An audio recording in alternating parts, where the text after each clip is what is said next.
Hello, everyone. Well, we have tried everything possible. I'm here with a very special woman that I love working with. She is awesome. She's going to introduce herself in a minute. Welcome, Katie. Thank you, Paula. Yeah, thank you for being here.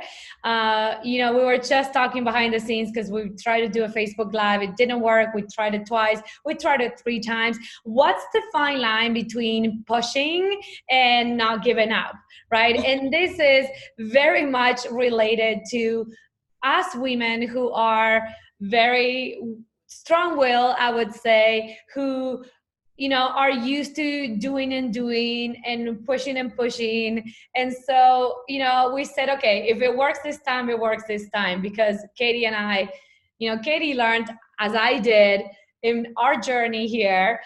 We've been working together for almost 2 years. And, we learned that our go-to as survivors is to push, to make it happen, to make it work.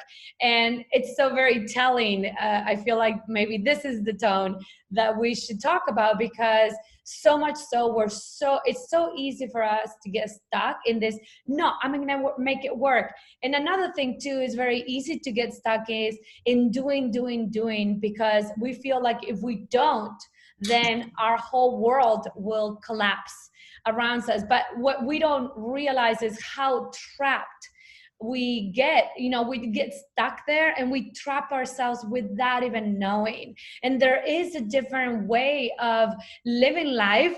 Katie's gonna share that in her story, that we never really learned. So my intention with sharing her story is not for you to say, oh, Paula is the best coach on the planet, which I know I'm awesome because I show up and because I do care, but mostly for you to know that Katie was where you might find yourself today, as I was when I started my journey. And my intention is that you feel inspired. And of course, yes, this is what I do for a living. This is my life's work. This is my mission. And I'm here to serve you because you probably never learned a different way. And it's not just like something that you can read and then apply it. It doesn't work that way. It's a practice. And this is what I want Katie, to share with them, that it's not just like, well, of course you're smart enough to read something and make it work, but it didn't work that way. And you've tried it many times before. And what was it that really needed to happen in your life for you to experience this level of transformation and the life that you're creating now? Because we were just talking about it. You are creating this. So I leave the mic to the beautiful Katie with those gorgeous earrings, feathery earrings, very wild woman. So yeah, you have the mic, darling. Thank you for being here. Paula. Oh, there are just so many little bits of that I could share about. So where shall we start? But tell us what you do, who you are, like give us a little positioning on where what's your life about and who you are about. Yeah, perfect. So Paula introduced me. I'm Katie. I'm a CPA. For those of you not in the States, certified public accountant. I've had my own accounting firm with clients, with a team for 15 years now. And I built my business to a level that most of us would consider extremely successful, extremely profitable. But as Paula and I were just discussing here, it came from pushing, it came from proving, it came from a place of survival in the fact that I'm going to make it work. And failure is not an option. And so I am going to show up and I am going to do this. And I'm going to drag everybody along with me in that ride. My team, my family, any of my friends, everybody. Like a tsunami. You're just like, yes. It's like a bag, like a satchel. I am dragging you all on this journey. Well, and that's a better analogy, because the truth is that that's what we do. But what happens with that bag when we keep putting things in? Yeah. And that's how we started working together, is that bag was almost like a rock in my shoe. It pissed me off. I was so angry and really resentful because I had to do it all because no one would show up and no one was helping me. I had people on my payroll that I was paying to do a job and they weren't showing up to do the job. Yeah, I was doing the work to help you. Yeah. But then I kept them. I was like, maybe I should train them some more. Maybe I should do this. But it was exhausted. I was working so many hours a week from morning until night on weekends. And I was exhausted. Yeah. And then at home, I was the only one that was making sure that my daughter was fed and the laundry was done and the dinner was on the table and the groceries were in the house and the dog was walked and everything is done and the plumber comes. Like I literally was the glue holding everybody's lives together. And it was... Let's pause for a moment to I know that your life has shifted a lot. And of course, there's still a work in process. We can't undo a whole life, 30, 40, years of doing life in one way in 2 years. And yet today you're a completely different woman. But let's just pause for a moment. The heaviness, the exhaustion of being in everybody else's business and doing everything for everybody and keeping everything together like the glue. And where was Katie?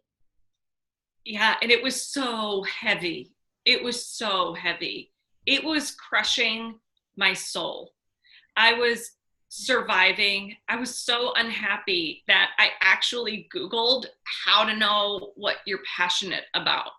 And I run my own business. Like, it's not like a job where you can say, oh, I'm unhappy, I'll get a different one. It's my boss. So like, it was that moment where you realize I made this. I created this business and I hate it. And I'm resentful of it because it's sucking the life out of me. Yeah. And feeling that way, like you're walking through life, not sleepwalking, because you're not paying attention. You're just like walking through life wondering, is it ever going to get better? Is this just how it is? Is this the best that it can be? Is it because, it's just that age and I'm a mom and a career, and is that why it is? And if I just wait, 10 more years, it'll get better. And you don't know. And for me, it just became that I couldn't wait to find out because I couldn't keep living like that. That's it. So if any of you listening to this, you are relating to Katie, my intention is that you really listen to the steps that Katie is going to share, like how your story transformed. Because one of the biggest things for us women is that it's the reason why we have to be in that proving survival control energy is because we never learned a different way. And we continue to prove ourselves to see, if I don't do it, it doesn't get done. And what we don't realize is that we set ourselves up. Yeah. And that's one of the things, right? Because we have a hard time trusting. We worked a lot on that. Trusting yourself, trusting others, trusting the universe, that at those levels. So yeah, thank you for sharing that. So what happened? How was the journey? So you got here because a friend recommended you. Yeah, I guess it wasn't that I didn't think I needed help, but I was like reading books and Googling things and watching The Secret on Netflix and thinking I'm going to positive think my way out of this. So that's another downfall of us independent women, if I did that, then we judge ourselves. Well, if I've done so many things, how can I not crack this code? Yes. Well, and I'm a smart, successful woman. I will figure this out. There is a formula, there is a recipe, and someone has shared it somewhere, and I'm going to find it, and I'm going to create a chart, and I'm going to create a schedule, and I'm going to do the things, and then I'll undo this because I can do that. I'm really smart. Yeah. And there's got to be a spreadsheet somewhere that tells me the A, B, C, D, E steps. Yeah, like, there are books like, I'm going to wake up at 5 a.m., I am going to meditate, I'm going to work out, I'm going to, and then my day will be good. And it will change. Yeah, it's just going to happen. So tell us how that recipe worked for you. Yeah, that did not create any change. You were doing it, by the way. You were. Oh, yeah, I did that. I did all these things. Yeah, I did all these things. So what changed? Like, what really cracked the code? And so, yes, I did meet you because a friend saw you speak and was like, oh my gosh, you have to see her and you have to talk to her. And I was like, okay, I'm fine, because I got my spreadsheet and my chart. And finally, to please my friend, I scheduled a call. And I think that, I don't even remember what we talked about in our first call. I just remember that it was the first time I unpacked some of how I was feeling. And so I think for me, cracking that code meant acknowledging how I was feeling, and that I can't keep stuffing it down. The container is full, and it's time to actually unpack it, because that's how I get to the root of what's going on for me. So that's why, ladies, I invite you to jump on a call with me. I mean, it's not like I'm going to make you do nothing that you don't want to do, but it's going to give you an opportunity, like Katie is saying, for you to really see what's going on. Because sometimes when we don't have a safe container, we just keep putting the pretty face and like, no, I'm fine. I got it. Well, when you jump on a call with me, it's going to be different, because I am you. I've been to what you can't hide, and it's good, because at least you're going to have, even just acknowledging, like I share all the time, when we acknowledge where we are, is the very first step to start actually changing and transforming. Yeah. And I think for me, it was the first time. And I think probably so many women who will hear this will resonate with the fact that part of the reason that I believe we do so much is because we can't sit still with how we feel. And it was the first time I sat still in a long time. Yeah. And I remember that still, by the way. And for me, that was, I think, the second thing was learning how to sit still, which was really hard. Learning how to rest, because that is part of the trust. If I don't work 7 days, how will things not explode? If I don't stick to the routine at home of the laundry and the groceries and the things, well, then what's going to happen tomorrow? It's going to all pile up and the world will end. And learning how to really trust that everything will be okay if I take this break.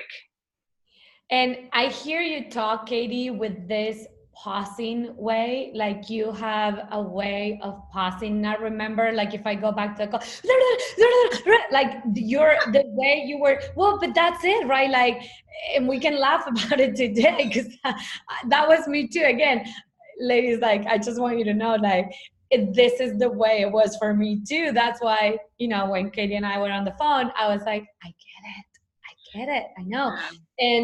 And this is what needs to end, because it's like your nervous system was in overdrive. Yeah, I was intense. I was a lot. And I think that's actually what has allowed me to build trust, was when you receive support around this, which I didn't know was a thing, it has to be with somebody who is able to receive you. And I was very emotionally intense and needed to be supported by somebody who wasn't like smushed by that. Wasn't like, I feel like I was a bulldozer, like that thing that makes the road smooth and the steam thing and rolls over it. And so I needed somebody who was soft and strong and could support me with love and not be run over by me, because it was a lot that was kind of emotionally pouring out of me. Yeah, and I love that you say that it you know, that's the mastery. That's the mastery that today you have to explore the energies and to allow yourself to transmute energies within you. When someone comes that way, you keep your center. A lot of times when we don't have that emotional mastery, when we don't have that balance between our feminine and masculine within, which is what you're saying is the strong and the soft, then it's really hard to keep our center. And that's one of the things that I'm so passionate about teaching women. And of course, again, it's a process. It's not like a ABC step spreadsheet. It's actually an ongoing growth and learning and mastering that happens when you are in a safe container, that you continue to expand into that. Then you can tap into that and keep your center, so then you can hold space for yourself and others, because you are a woman who has a big mission too, besides your business. And I think that's what's so powerful is when we first started working together, you had a group platform, and I was like, nope, I will not do it. I'm not going to go there. And ultimately, I did go into a group format. And I think for me, that was probably one of the most transformational things I've ever had to do.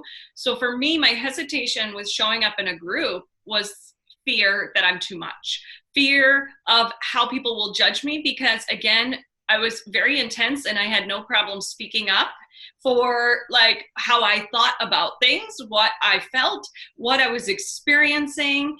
And so I was worried other people might feel like I was constantly taking their place in line. And because I speak up, and that can be overwhelming to some who are more afraid or hesitant to speak up.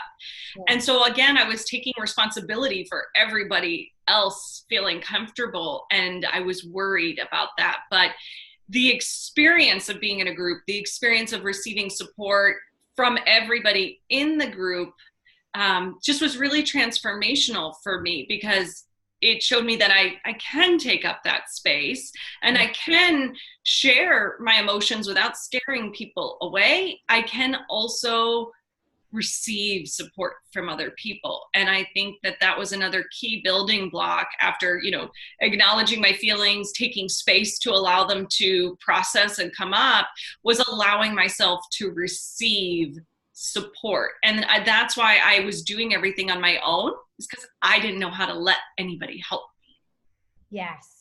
Yes. And what I want to say to what you were saying about the being intense, the group formats are so powerful because there's two main dynamics. One is like, I'm too much. And the other one is I'm not enough. So I don't want to take up space. I don't know if what I have to say is valid enough, if we would add to the group. And that's why group dynamics are so good, because we can play all that out and we can accelerate the process. So so thank you for sharing that, because that's why the groups are, I just love groups because of that. And that's why I look to keep them in an intimate setting where people can start feeling comfortable and those dynamics start playing out. But I think that's in terms of allowing yourself to receive support. It allows you to see you're not the only one that has a feeling or an experience. Yeah. And so you learn to connect with others and build that trust. Yeah. But when you learn to do it in the group, then you can do it at work, then you can do it at home, then you learn to do it with your family. And so it's like, you know, like a baby step of practicing in some way. We get to do it in a place that's safe and we course correct, and then you can start transferring and then come back and give feedback on how it's working in the different areas. Yeah. And in the group, you don't have a lifetime of emotional baggage like you might with your family, or however many years of baggage like you might with your spouse or your kids. And it makes it feel heavy and hard to work through those dynamics, where a group, you don't really have that same emotional baggage with people. So it actually is a little bit easier to practice. To start, right. It's the first steps to take the baby steps, like you say. Yes. So I love that you're sharing the different steps, right? Because it's like the first step, the second step, so what would be the fourth step after learning to receive support? And I think from there, it's just kind of like they just deepened, and it's a practice. So learning to receive support also meant trusting myself and trusting what I was feeling was accurate and appropriate. Meaning that if I feel angry about something, if I feel like somebody let me down, if I feel disappointed, if I'm afraid, I don't need to pretend or talk myself out and justify, well, they didn't really mean it, or no, maybe it didn't really happen that way. Maybe you didn't explain it clearly. Maybe you didn't speak up enough times. Maybe you didn't speak up in a way that they could receive it. Maybe you should have texted it, not called it. And so these are all ways I think that we doubt and question ourselves and make ourselves wrong. And that's what happens when we're trapped here in the mind, because we're arguing everything and we're judging ourselves, and we think that we should have done better, we could have done it better, you should have, could have, would have, didn't.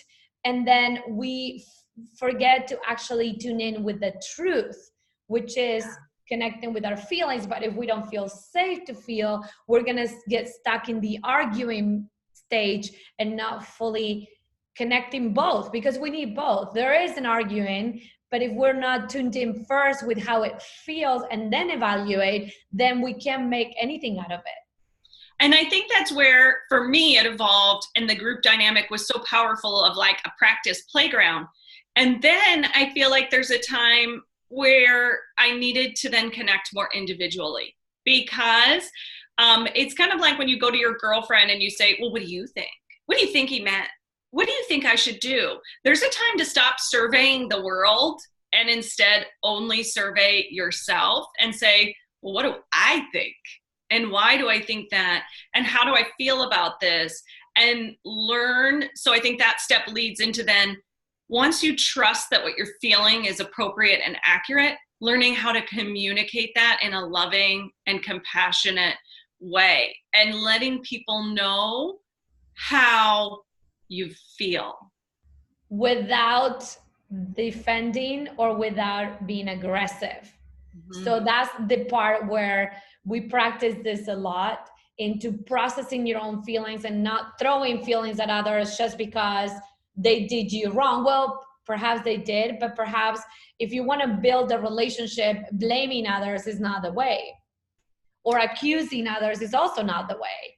Now, if you own your feelings and then express your truth, now why don't we don't owe our feelings, is because it's not safe to feel the feelings, and it's not safe. It doesn't feel safe when we don't do this work to be vulnerable, because but I think that's the difference. Yeah. Sorry to cut you off. I think that's the difference between, if we really go to the root of sharing how we're feeling is never a blamey sentence. You hurt me is a blamey sentence. Like, I'm feeling attacked, or I'm feeling like I'm hurt, or I'm feeling sad, or I'm feeling surprised that you would say, I think welcomes and invites a conversation versus the attack. And I think when we go to that place of really acknowledging how we're feeling, not what happened, but how we're feeling about it, it invites a conversation. And, there's a lot of discussion in the world about boundaries and how they work, and we should have them, and we should make sure that we, uphold our boundaries, or someone crossed our boundaries. And I think there's a lot of confusion about boundaries, but I think boundaries are a little bit more fluid than how we think about them. They're not like a brick wall. They're not barriers, they're boundaries. And I think they're not, they're kind of like a fence, but not even, because they can constantly move. They can constantly move, because if I had a boundary at work that I don't take phone calls on Saturdays, I could always change that. How do I communicate it? And or maybe I used to take phone calls on Saturdays and now I don't. And maybe I did communicate it, and someone calls and is frustrated on a Saturday. How do I just remind them with love, oh, you're right, I did used to do that. I understand, no one's fault here. I let you know you didn't get it. But how do we re-establish that in such a loving way to bring together a partnership with all of our relationships and really learn to understand people aren't out to hurt us all the time. We don't need to be defensive. Sometimes they just misread the cues, or they weren't thinking, or they had their own stuff come up, or they're cranky. And by communicating it with our feelings and with love, it just invites a conversation instead of an argument. So this all the work that we've done and all this work in general is about building, not tearing things apart. Some things will, when we connect energetically to our truth, some things inevitably, or some people or some experiences would no longer be in our energy field because we are aligned with our truth. And that is fair. That happens. It's part of the process. You don't relate to certain things anymore or certain people anymore. It's just part of the growth.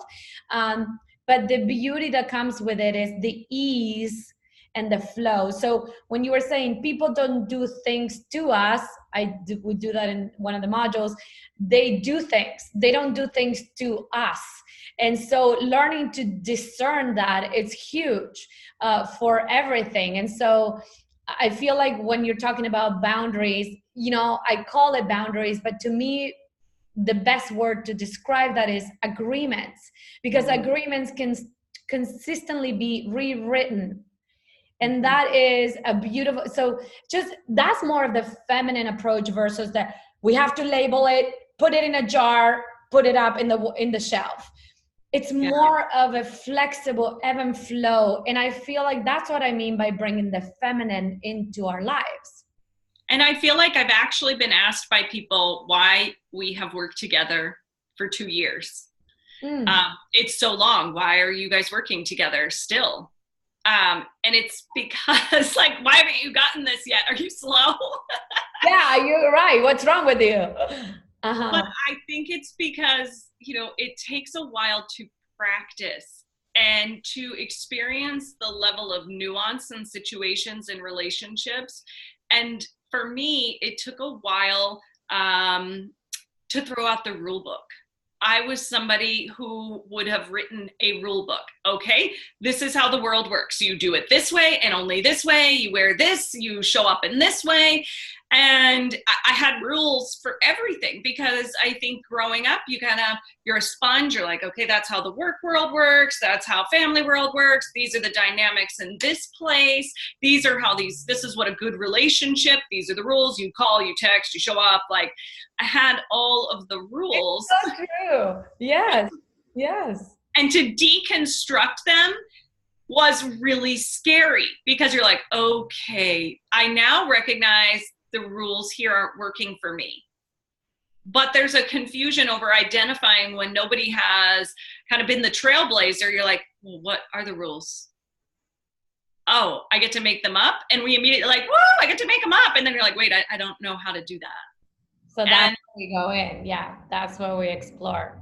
Yeah. And so it was difficult to get comfortable with that. And again, that's part of the trusting. And so then I feel like those steps, now we follow them all again and we do all the steps again because it was a whole process. And that's, I feel like, when we got to the point of recognizing the rules, deconstructing them, this final phase of where I am right now was about rebuilding my world in a way that feels so good and learning how to lovingly communicate that and invite people to share it with me. Yeah. And that's been a really exciting part. Thank you for being so honest about that. And I appreciate it because it is true. Is how do we create the rules? Is it safe? Would it work? What if it doesn't work? What if I fail? What if I make a mistake again? What if I risk?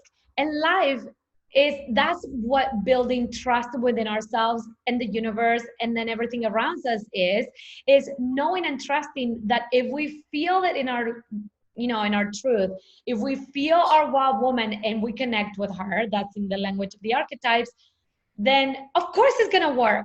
We just need to take that leap. And so sometimes it's easier to do it when someone is next to us and guiding us.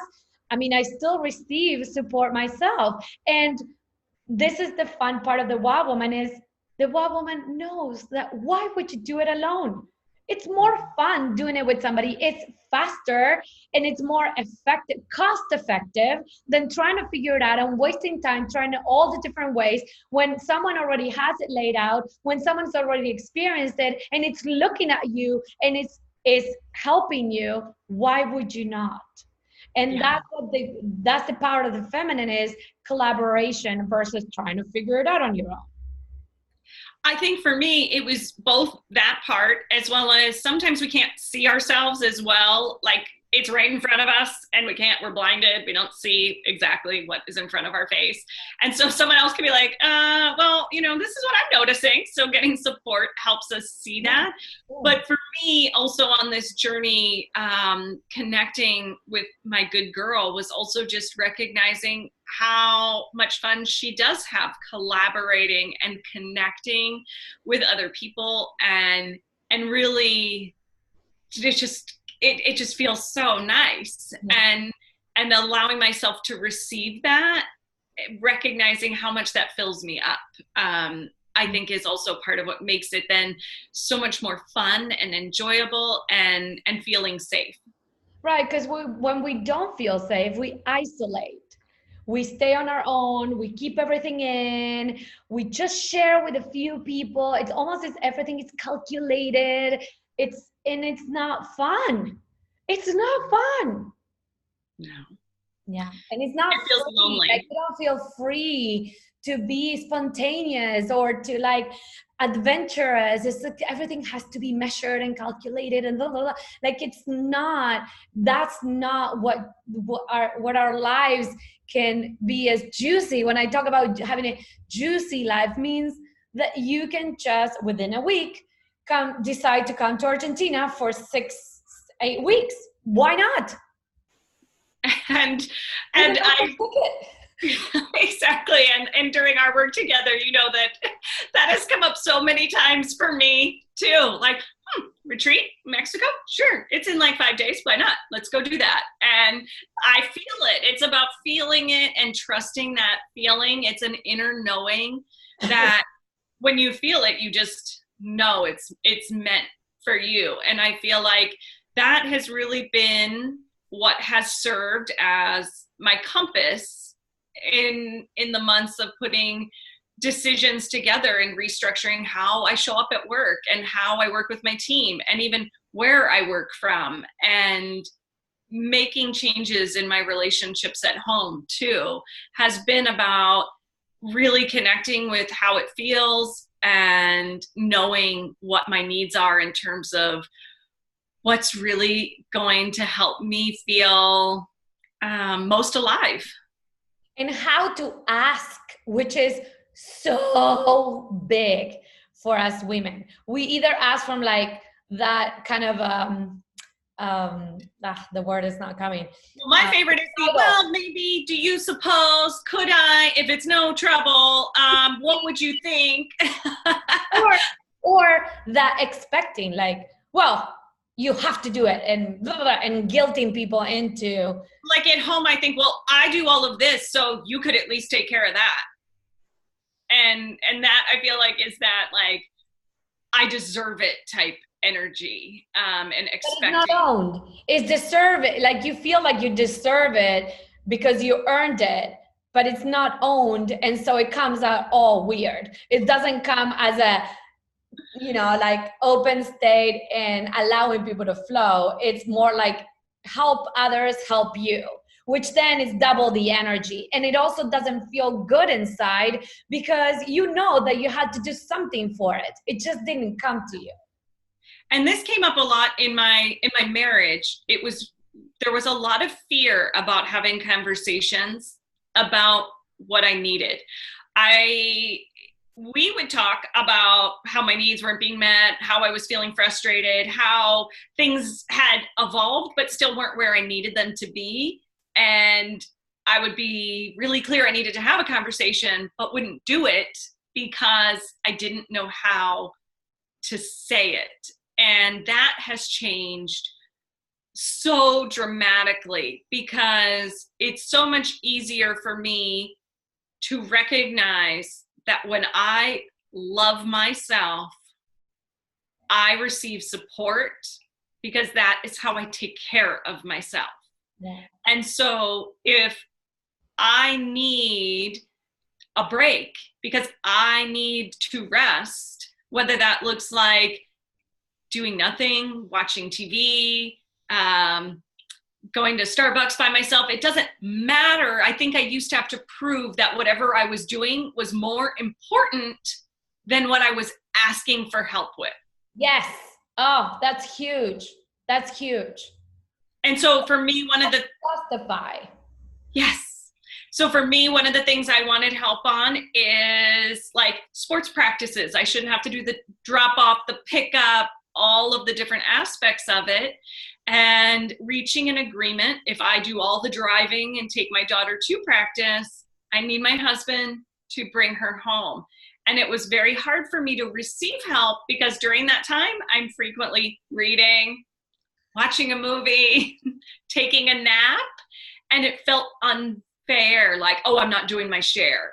But now, after having asked for it and received that help and having months of rest, I feel like a new woman. I feel like I am fully able to show up in my family, so truly me. Yeah. And they get to receive me, not the cranky mom and wife who is overtired and frustrated and unhappy. And so realizing that just needing to rest, I don't need to prove why I need the time. I just know I need it. Yeah.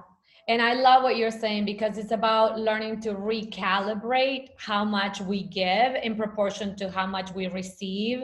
And we never learned that. We always learned that what we did was never good enough, or that we had to do more just in case to earn points of whatever point track system we thought in our brain. But it's not even truth, because no matter what we did in the past, it never felt good enough, because it would never feel good enough for anyone, because what others need and what we need to be aware of what that is. And, you know, sometimes we think we need something and we ask for something, but that's not really what we need. And I feel like a lot of the big work that we did and that I do with my clients in general, and I did with myself, is identifying our needs, our true needs, not the needs that we think we should have. That's a very different, I remember the first time my coach asked me, I always share this story, what do you need?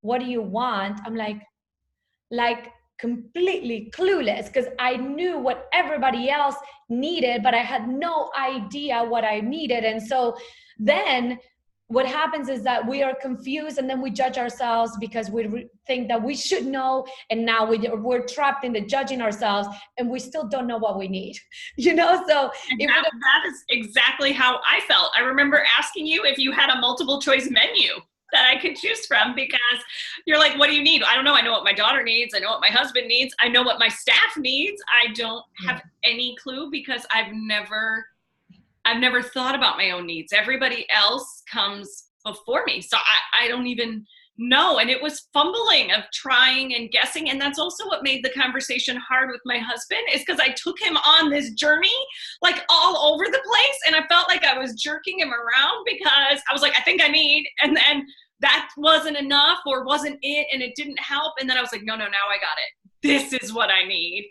And then that wasn't it. And I was again frustrated, and I was like, I got it this time. And then after a while, I was scared to keep asking. Well, and it's very confusing for the masculine, like, ladies, that's what we need to learn, right? Like, it's very confusing for men and for the way the masculine is wired, because they need clarity. And that's what's harder for us women. So that's why relationships are so messy sometimes, because we are not in our feminine. So we are not in the internal experience connected with what our needs are. We're always outside looking for whatever everybody else needs. And also because it's easier than actually having to do the work to find out what your needs are, what our needs are. So then when we don't know how to ask for it, because then we feel guilty, we are awkward, weak, and so we don't ask. But then how especially our men, how are men going to show up if we don't give them a clear message? And then we get frustrated at them because we want them to read our minds. But how they're going to read our minds? They don't do that. Like, ladies, like, men don't do that. And it's not their fault. It's not a fault thing. They just don't. It's not in their nature. And so when we are able to, that's why the beauty is that it forces us to stay within, to connect within, and then express ourselves, which is beautiful, because that's what we need to heal and to shift everything within the feminine and masculine from a disempower to an empowered communication, empowered relationship. And, you know, we explore that all throughout the 2 years. We explore them in different programs that I do, because it is a progression. First, it starts with us. First, you need to learn you, what you want, what you need, and then how to communicate and how to apply it in the different areas, including money, because money was a big thing it's a big thing for all of us women. And I feel like when we're talking about relationships, I'm also including money in the equation, because it also has to do with worthiness. It has to do with, I need to earn it, or, you know, those points that we were talking about, all that stuff. I feel like it's huge. I mean, we could talk for 3 more hours about that, because that's also one of the things, your specialty. Yeah. And I feel like for me, one of the things that helped shift this and make me feel safer in having conversations around my needs was really sinking into the feminine, that it doesn't have a timeline. Yeah. And I can want to know my needs right now, and I can want to have that conversation with my husband or whoever, that's who it was in my life, and not know the answer. And that's where I think it's been incredibly powerful to learn to communicate that. Yeah. And that has transformed my relationship with my daughter too, is to be able to say, I don't actually know right now. I don't feel like I'm clear on what I need and what I want. And I know that we want to resolve this, or that we want to find a solution, but I'm feeling like a lot of pressure and I need some time. You know, can we reconnect at another time? And usually, can we check in a week? Can we check in a month? And then I used to feel pressure, like, oh God, I said we we're going to check in a month, and now it's been a month, and now I got to check in. And realizing it's okay to say, you know what, I still don't have the clarity around this topic. Yeah. And I don't know what it is I need, it takes so much of the pressure off of guessing and making them guess, or trying. Not everything can be solved on a schedule, like we are taught at work and in school. And if you just show up and do your homework and this is how it works, it doesn't. Life is a lot different, and trusting that the answer will come when it's meant to come. Yeah, without forcing, without pushing. And of course, there is a doing aspect. You still get things done. It's not like now you're just flowing in a cloud, right? With the unicorns and the rainbows. However, this allowing state, this giving ourselves the permission to not know, I feel like is humongous for us women. So I love that you're sharing that, and I honor you for sharing that, because it also is very humbling. The Katie that I talked to 2 years ago would never said that, would have never ever said that. And now you, right? Like, it's true, but not because it wasn't about ego. It was about like not wanting to feel exposed, you know, or feeling scared that what others would think of you. And now you're so connected with yourself that you don't need to prove anything. You don't need the approval, because you are you. And people sense that, that calm and that peace. And so it just changes the dynamics in all relationships. But I mean, the woman I was years ago is not, I can't even imagine living her life now. We love her though. We love her, right? Like, yes, and I do, and I so value and appreciate that journey, but I wouldn't want to be living my life in that way again. I mean, just all the changes that I've made in my business, it's just, I mean, I work half as many hours, and I'm more profitable now than I was then. because the right clients, I've learned how to have boundaries and learned how to honor those red flags and to recognize when things don't feel right. Same with my team. I've learned how to identify who really is prepared and available to show up. And the way that you need them, in the way that you want to work. So it's not about making anybody else wrong. It's to find the match, the perfect match for you. Yes. And then knowing that I can also support them in the ways that they need, because I can't support everybody. I'm not the right match for everybody either. And learning also, right or wrong. Yeah.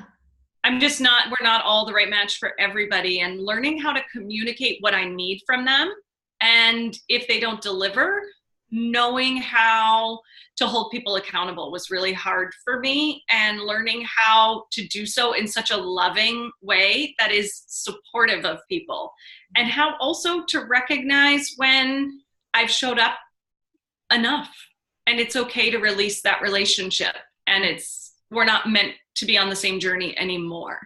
And because of that, I've just built such a strong team and such strong relationships with my clients, and it's so much more rewarding because I'm not exhausted. I can actually enjoy what I do. I mean, I literally wanted to leave my career in this profession, and now I feel like there's a reason I'm here, and I bring something different to such a masculine environment, and doing it in a totally new way.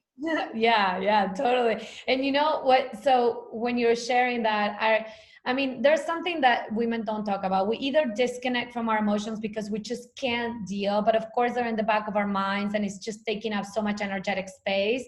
Or if it was like me, I mean, every time I had something happen with a client, or that I didn't know how to handle at the beginning of my business, or I had a fight with my husband, or something happened in my family with my mom or my sisters or my dad, it would take up so much energetic space that it would really derail me, like for weeks at a time in my business. And then I would start procrastinating and self-sabotaging and doubting myself, and then, creating more chaos than necessary because I just didn't know how to deal with those situations, which are important for me. So for me, my family is important. I'm Italian, we have the values and family values, in my values, family falls into a high category. So for me, if I had something with someone that is dear to my heart, it would really take me down. It wasn't something that I was like, oh, whatever. I couldn't brush it off. So I feel like that's why having that emotional mastery and that connection with ourselves is so important, because today it doesn't derail me. Maybe I'm a few hours or maybe a day to process what's going on, but it doesn't derail me, or I don't go into self-sabotage because I don't feel worthy, or I'm afraid that I'm going to lose them in my life. Like, it doesn't go into that whole cloud of craziness and chaos. And so I feel like what you're sharing here is just having that ease, and there is a way. Like, I want you to feel, if anything, from this call and this, conversation with Katie, that it is possible, that it doesn't have to be perfect. I still fall in my ways. Katie also, but we snap right back in such a shorter time compared to before. And it doesn't take you out of your center. It would just maybe pull you a little bit to one side.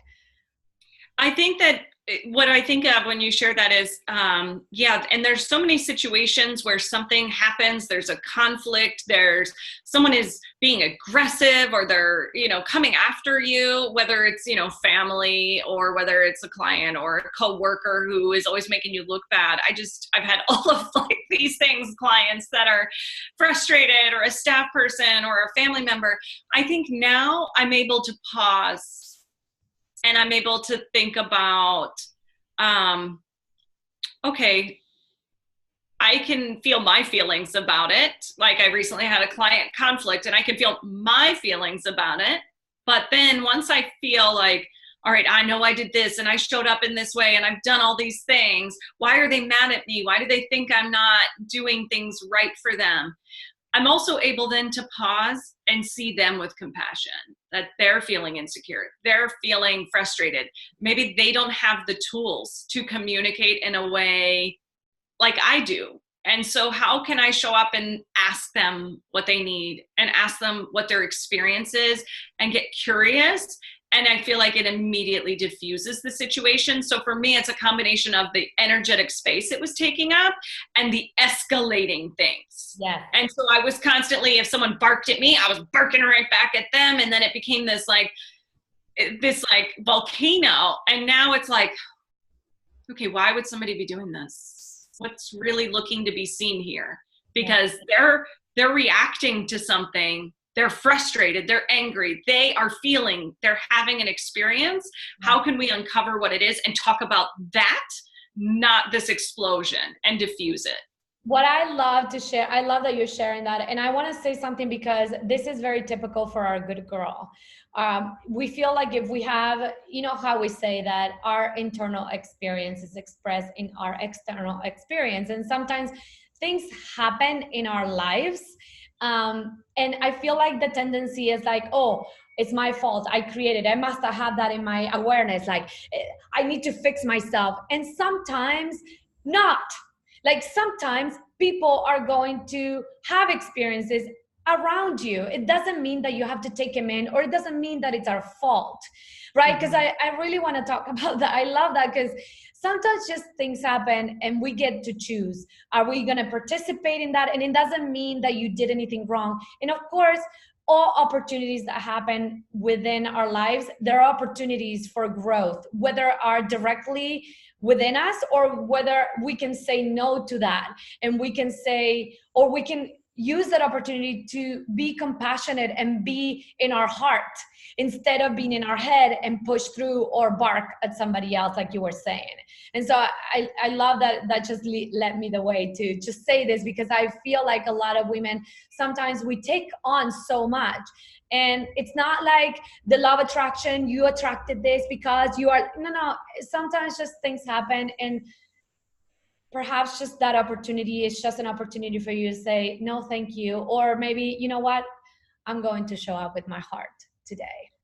And I think for me, the biggest place that has occurred to me, and I hope some people listening have this experience, is with my daughter. She's a teenager and they can be very emotional. I don't think they have the awareness or the maturity, the skills to process their emotions. And I know for me, and a lot of other parents, it's like, you're not going to disrespect me. You're not going to talk to me that way. This is not okay. And there's almost this power over our kids of telling them how they should behave. And for me, it has been very humbling to instead get off my high horse and recognize that my child is a human that is having an experience that might be really painful and does not know or have any skills to be equipped with how to handle it, other than saying, snapping, barking at me, emotionally vomiting on me. And that doesn't mean it's okay to behave that way. What it means is that it's a signal to me. Is she hurting? What she does not know how to name the feeling. And so how can I diffuse the situation? And how can we take a break? And then how can I show up and say, it seems to me like you're really upset. Seems to me, are you feeling angry? Are you feeling frustrated? And how can I build her vocabulary? And how can I show up in love? And I feel like it's like putting my ego aside. This is not about me. This dumped on me, but it's not about me. But you don't have to receive it now. Mm-hmm. Take it in like before. Yeah. And so again, I don't escalate it. Instead, I can say, you know what? I can see you're upset. I think you should just go take a couple minutes to calm down. And we can take a break apart and breathe. And then we can have an actual conversation about what led to the explosion of emotions. It could be a bad day at school. It could be stress. It could be just that she's overtired or hungry. It's just like when she was a toddler and would have meltdowns. And so how can I again see her in that beautiful way that she's just hurting. And if I can show up with love, I'm going to teach her how to grow into a more emotionally equipped adult that knows how to communicate and connect in a healthy way, rather than focusing on what's respectful and following my rules, and have a more connected relationship because of it. And one of the things that you're saying your teenage daughter, but honestly, most people don't have the tools, and that's the truth. Like most people they're not equipped. So when we are equipped, it's not like we have to do the work for anybody, because that's exactly what not to do. But it's in the way that we show up that we invite others to also look at themselves without us needing to do the work. And that's the mastery that comes from this work that we did, and this work that I teach women around the world. But I feel like that's one of the things that we need to realize, is that when we have the skills, the tools, and we build that, then we can build instead of turn things down and apart. We can show up as our true selves instead of having to be in reaction off for somebody else and around us. We can just be ourselves. Sometimes it's easier than others, and that is the beauty of life and the contrast, and then continuing to grow and evolve, because it's not about being perfect. And the whole perfect thing gets ditched when we have the intention to constantly and every day show up as ourselves and feel safe doing so. Yeah, absolutely. All right, I feel like this was so juicy. Thank you again for your time. Is there any last thing that you would want to share with a woman who was Katie when you first started working together?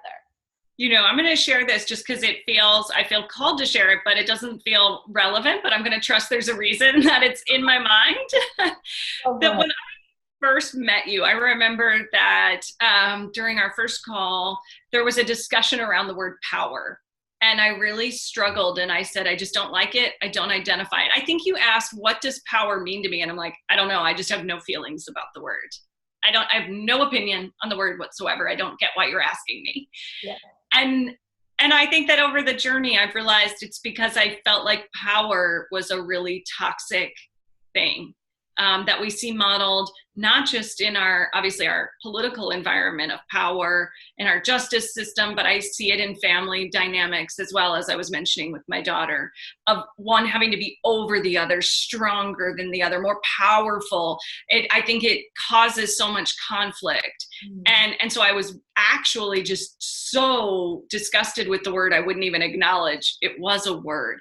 And even just in the past couple of weeks, things have been shifting so powerfully for me that I feel that I really own that word now, and that I understand that power can be a really beautiful thing, and it can be just so full of love, and that it is a way to change our communities, to change the way we do business, to change the way every system of our country and our world works. Because when we show up in that beautiful, loving, feminine power and invite others on that journey, it just ripples out and changes everything that you touch. And now I see that as just a huge gift to share myself with the world rather than the former model. I am just like, yeah. Thank you. I'm so full of emotion from your words. That's my mission. That's my why behind everything that I do. This is what the world needs. We don't need more women who are not owning our power. And yes, that's also what we work in our programs, to release the attachments to the old ways of power and reclaim this ways, which is also the old ways, but it's been ditched, right? Like it's not been allowed, and we must claim it and reclaim it and own it, so then we can co-create, we can come together in union. So thank you, mic drop, nothing else to say. I love you. Thank you for trusting me. And I look forward to continuing this journey with you. I trust that this message will reach the women that were ready to hear it. And I trust that they will receive from you. And if you have any questions, if any of you watching this video would love to connect with me, this is what we do. We'll explore where you are in your life. We'll gain the clarity, and then we'll move forward if we feel that is the right fit. So thank you, darling, again. Thank you. Sending you so much love. Thank you all for watching, and I look forward to staying connected. Bye.